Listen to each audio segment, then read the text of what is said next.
I've just created this image in like a minute, and let me tell you a secret. It was completely free. No, not that kind of free when you have to fight through hordes of ads. Actually free, even open source. And this is how you get started with Stable Diffusion.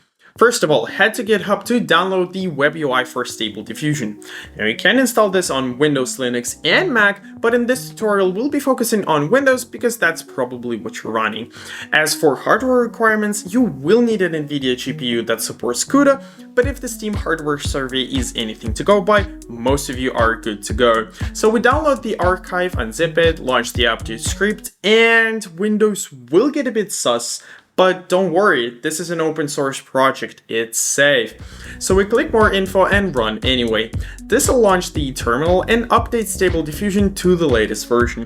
Then we launch the run script that will download the AI model and all the necessary components. This should take about 10 to 30 minutes depending on your internet connection, and you'll know when it's finished when you see a link in the terminal window. Open that link and you're good to go. Just type whatever you fancy, select the parameters, and slap that generate button. While the image is being cooked, you'll see a preview, and once it's done, you can open it and marvel at your creation.